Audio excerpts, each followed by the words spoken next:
is there such a thing as positive ego or negative ego energy or manifestation? Yes, of course.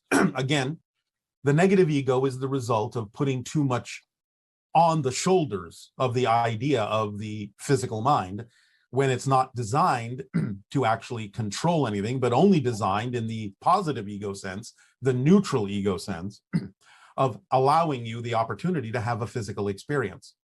As we have often said, it's sort of like a diving mask when you go under the water.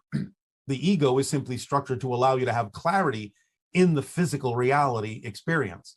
The negative ego thinks it needs to control everything because it's been given that task, because people may not understand that everything is automatically working in exactly the way it needs to. Even if things crop up that you don't prefer, it's there for a reason. So the positive or neutral ego will accept that it's there for a reason and stay in a positive state, just doing the job it was designed to do, of allowing clarity of what's happening. Whereas the negative ego thinks it needs to know what will happen, what is going to happen, so it can control everything and manipulate details into place to make sure everything works, instead of simply surrendering to the fact that everything does work when you let go of the need to try and control everything. By analogy, the individual still standing on the boat helping the diver who has gone down below, making sure that they are given every support that they need, making sure they are still in communication, and helping to guide them from the surface in any way that they can by taking readings of what's going on around them and helping them in their exploration down below. So higher mind stays on the boat, physical mind goes deep sea diving. Now, once this relationship is established, then the idea is to get these two to work in concert, to get the physical mind and the higher mind to work in concert. Now, because your view deep, deep, deep under the ocean is limited, as it is when you go as a spirit deep, deep, deep into physical reality, the idea is to rely on the higher mind, the person on the boat, to be able to guide you to the horizon, because they can see farther than you can. The deeper you go in the ocean, the darker it gets, the murkier it gets, the less visibility you have. The deeper you go into physical reality, the more limited your point of view can be. But you can always rely on the fact that the higher mind, still up there on the surface on the boat, can see clearly to the horizon and can, with the proper communication, guide the diver in the proper direction. So the idea then is to recognize that because you will experience a kind of disconnection from the surface, disconnection from the higher realm, it is important to rely on the communications of the higher mind for guidance. However, the paradox is that very often, not so much that it has to be this way anymore in your reality, but especially in your history, diving deeply into physical reality has created the kind of disconnection and the kind of forgetfulness and the kind of limitation that allows you to not even remember you have had a higher mind. And therefore, you have created within yourselves, nevertheless, as part of your template, an urging within the physical persona to seek the higher mind. Because the higher mind knows, and the spirit knew when it formed the template, that it was highly likely the physical persona might get lost in the darkness. So it always gave the physical persona that one seed, that one spark, that urge to go toward the idea of the light, to go toward the idea of the higher mind, and to form that reconnection. This is expressed as the creative desire, the desire for love. That is what that is. The feeling of desiring love, the feeling of love, the desire to express oneself fully, creatively, in that sense, is different ways of expressing, of experiencing the seed that is created in the template that urges you back in that direction, urges you to reconnect with the higher self. Now, again, because of the degree of disconnection experience and the degree of forgetfulness that exists in the idea of physical reality, we understand that even that can sometimes be distorted, be clouded, be filtered. Nevertheless, the urge is there. It is always driving you to look for that which allows you to feel complete. And in many ways, when many of you are looking for things to allow you to feel complete, that's actually what you're looking for. You're looking for your connection to the higher mind, to reconnect, to form that relationship with the higher mind. We understand that many of you may, because of the forgetfulness, because of the filtration, because of the disconnection, because of the distortion, you may interpret the idea of that which you need for completion in a variety of different ways. Some individuals will feel that desire for completion by expressing it through the need for another person or the need for sustaining oneself with food or many other things. This idea, however, is all predicated on the notion that what you're actually looking for is that reconnection to the higher self. This is not to say it cannot be expressed in a number of ways, or that those things cannot to some degree represent part of the path of reclaiming that connection. But very often, because of the forgetfulness, the physical mind and the ego structure may assume that the thing that in some sense is on one level representative of that reconnection is the reconnection itself, and it is all that is needed for the reconnection, and it often stops you short of making the reconnection, because then you become fixated on the symbol of the reconnection rather than the reconnection itself. Now, the idea of the ego structure is basically this. It is simply for the purpose, its really only job is simply for the purpose of keeping you focused as a physical personality in your physical reality experience. That's its job. It's just to focus you in physical reality. Ego, in a sense, is like the diving mask that gives you the ability to have a clear view underwater, so that things are not too murky, so that you can see sort of, at least to some degree, what is ahead of you, where you are going. It brings things of the physical reality into focus so that you can concentrate on them, so you can focus on them, so you can have a physical reality experience. It creates the idea and reinforces the idea of the belief systems that are part and parcel of the template of your consciousness, of your personality structure that you have created, reinforces them so that those beliefs can be experienced as fully as possible. That's why every single belief is self-reinforcing. Because the ego's job is to add energy to it, add focus to that belief, to make it seem as if no other belief is possible, in order for you to focus on the belief strongly enough to actually have the physicalized manifestation and the experience that goes hand in hand with that particular belief you are holding to be true at any given moment. So the ego's job is to amplify those beliefs, to keep you focused in physical reality, to keep you focused in that experience.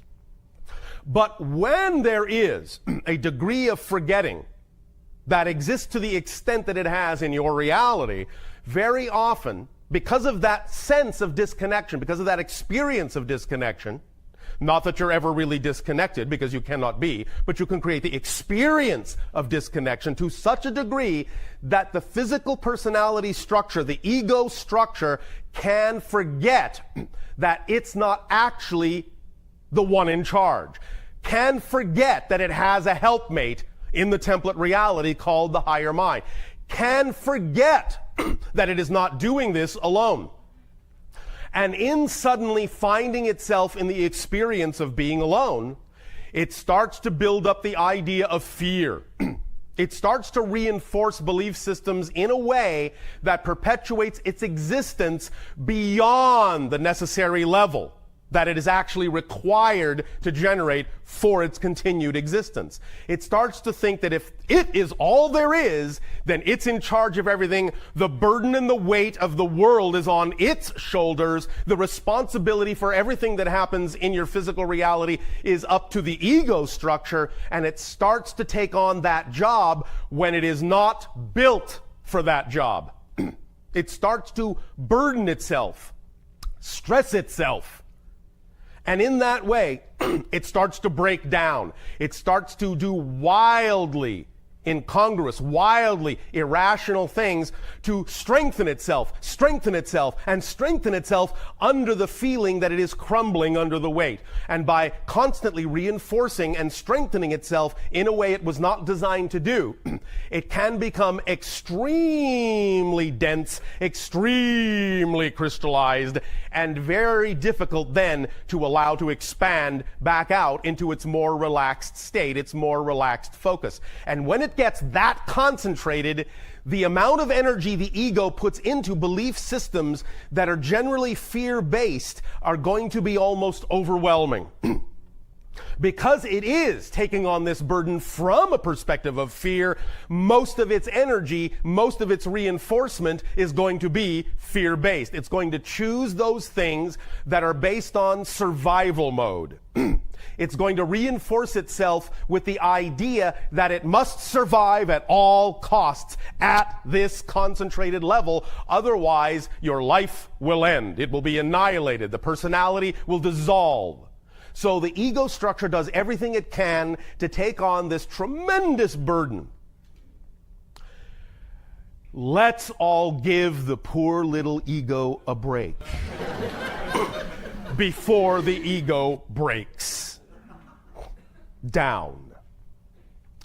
Therefore, in this day and age, even in that concentration of ego physical personality structure, even in that degree of density, look, you have still felt that little seed, that little urge that calls you back to the higher self, back to that frequency, back to the light. Even from that deep degree of murky darkness, you still were capable of sensing somewhere that there must be some kind of higher vibration that calls to you, that tugs at you, that pulls at your heart, that allows you to feel, to know there is some level of reality wherein the ego is free, the personality is free to be what it was designed originally to be, and that there is no need for the stress and strife and struggle and dire consequences and dire experiences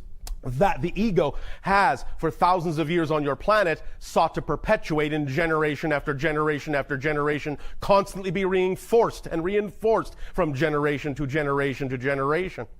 Now is the timing that you have finally gotten to the point where the light is bright enough, where enough of you are seeking that light within yourselves, that you are adding that to the collective reality and giving each other better opportunities with your collective momentum to know that there is a level of reality, a level of yourselves, a level of your whole being that is more than capable of reconnecting with you, that you deserve to reconnect with and deserve to lighten your load, to lighten up on yourselves, take the load off, drop the baggage, and get on your way through life in an easy and effortless, creative manner. And this is the time and the age on your planet where you're now realizing that, so congratulations. Now, we will share something with you to further strengthen the idea of the many different ways that you are starting to attract yourselves back to your own higher minds. So we will now share a little secret with all of you that we have shared with a few, and it is this. In these conversations that you are having with us, whether they be in this group structure or in one-to-one scenarios, doesn't matter. When you are speaking with us, you are actually speaking with your own higher mind. You are not speaking directly with us at all, ever. What we have done to aid and assist you by your invitation is we have wrapped the flavor of our personality like a shell around the core of your own higher self. And in every conversation we have with you, what we are doing thus then is giving you an excuse to talk to your own higher mind by tricking you into thinking you're talking to something else. because that something else was one step removed from your own higher mind. In that context, wasn't as scary to the ego as thinking that you were actually addressing your own higher mind and all that that implies in terms of what you now have to take responsibility for.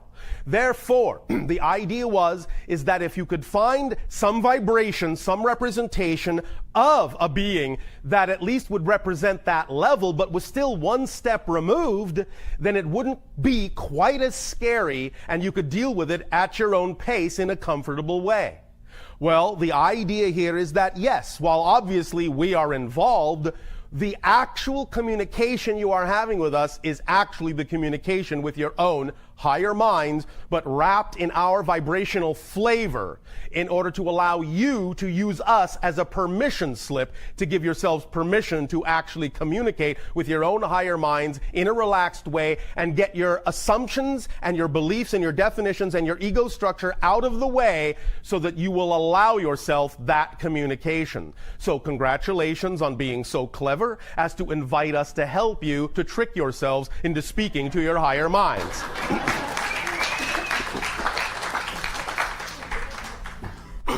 Now, with this realization, then you can begin more and more every day in every way to relax the idea that there is fear attached to speaking and reconnecting to your own higher mind. The ego can now be taught that it will not die, it will not be annihilated just because you are going to make a conscious reconnection to your higher mind. It will be given the opportunity to just do its job in a relaxed, creative, and loving way. It will be given its proper place in the idea of that whole person structure. It will be allowed to simply perform as it was designed to perform. It will not be overburdened with tasks and jobs that do not belong to it, and not only do not belong to it, but for which it is not designed, not capable of actually carrying out.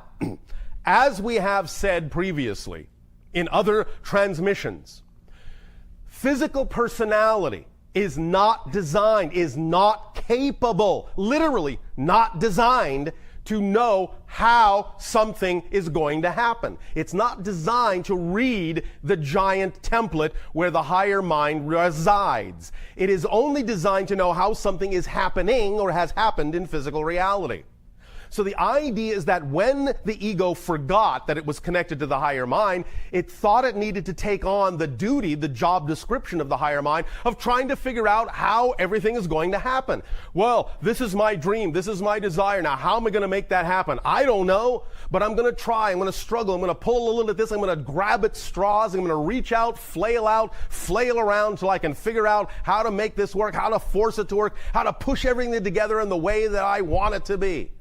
When in fact, it's simply the idea of allowing the higher mind to bring it to you in the way the higher mind knows is best for the whole person that you have chosen to be and best for the themes that you have chosen to explore. Only the higher mind knows how it is best for that to happen, because only the higher mind can see all the way to the horizon, can see the full path ahead, knows where all the twists and turns are, and thus knows what is actually the quickest route to the manifestation of your dreams. But when the physical ego thinks that it knows the best route, it will constantly be slamming into walls, bouncing off of rocks, banging its head into walls, and all sorts of things, because it believes that it knows, and it is the only thing that knows, and it will insist on going certain ways that it has been taught to believe is the quickest path to its dreams and desires, but which very often is actually the longest route.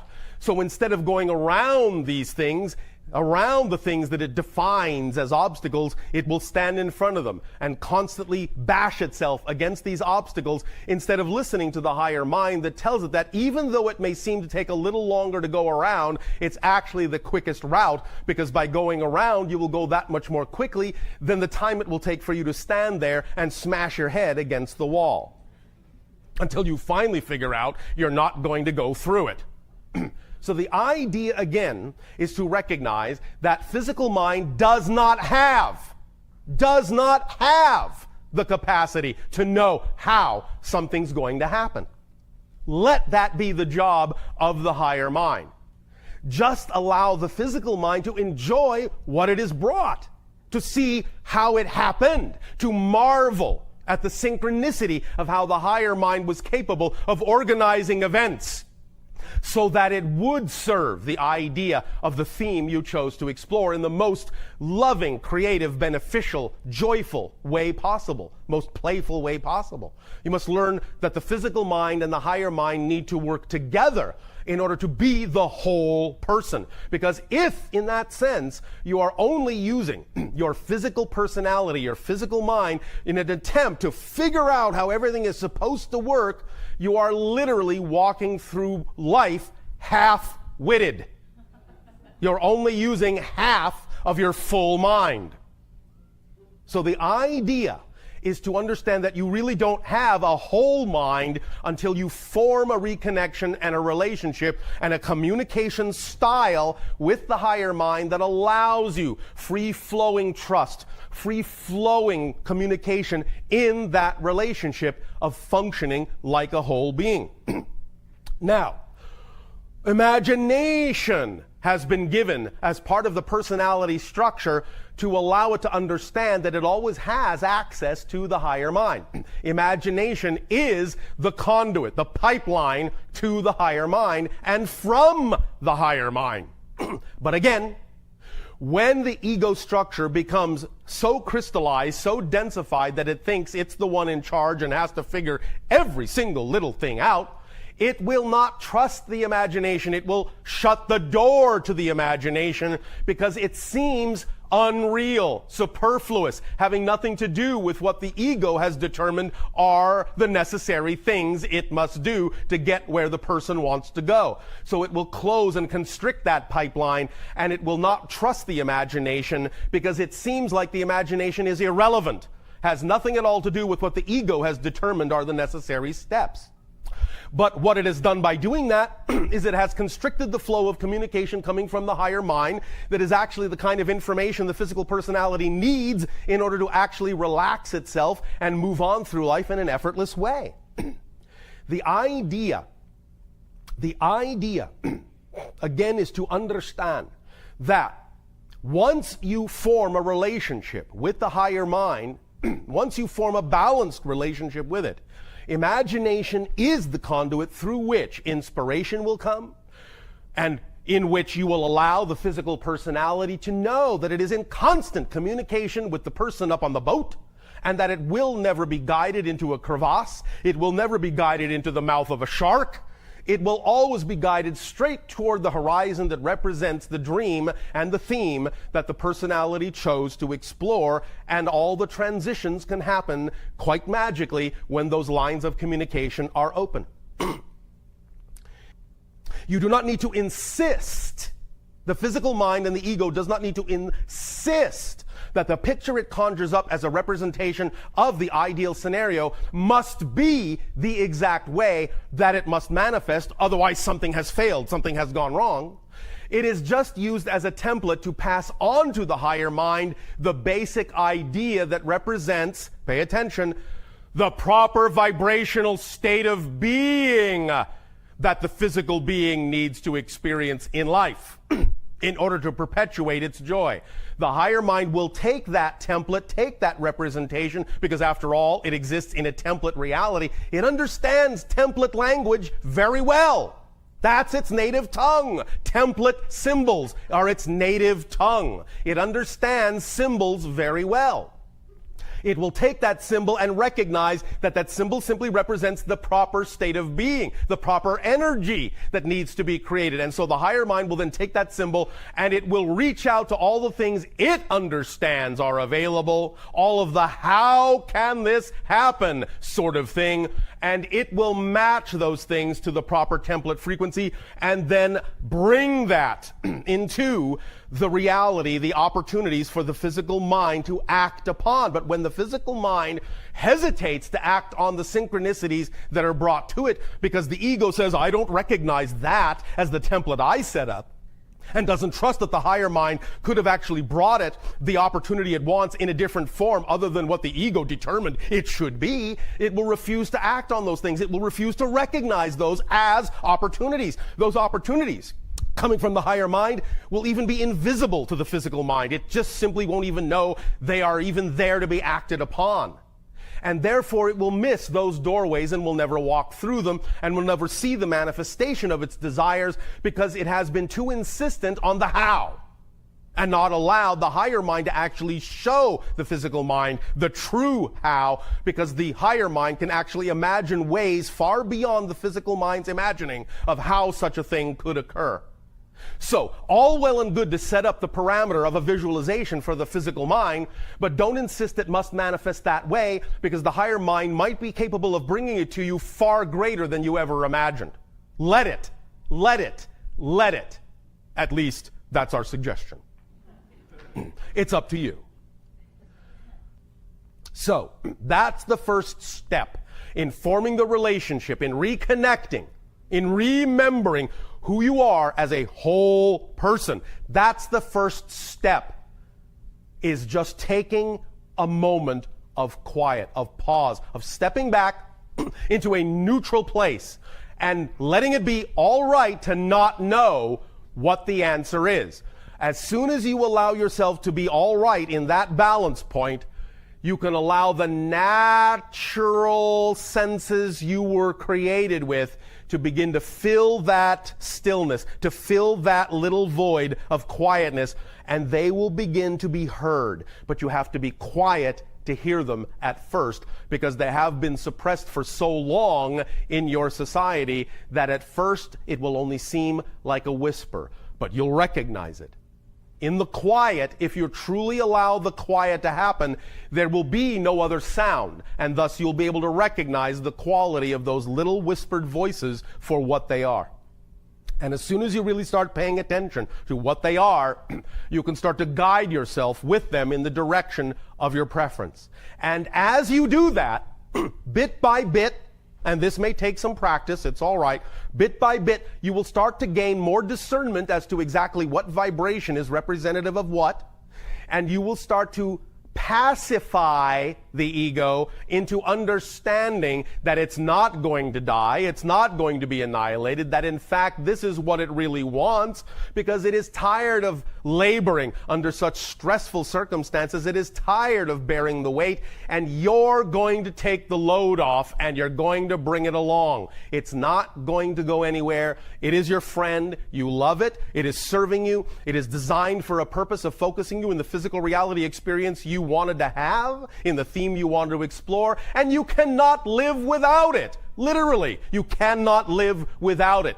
So in that sense, while you are forming a more loving relationship with your higher mind, the key to forming a more loving relationship with your higher mind is to actually form a more loving relationship with your ego and not allow it to continue to burden itself unbearably when it has no business doing so, because it was never designed to handle that kind of weight, that kind of stress. So it's all about loving all aspects of yourself enough to be trusting enough to let them fall back into their proper place in the relationship, do the job they were designed to do, and thus then allow yourself to be loving enough to yourself to reap the benefit of that balanced relationship between physical mind and higher mind, so you can function as a whole person. Does this make sense? Yes. All right.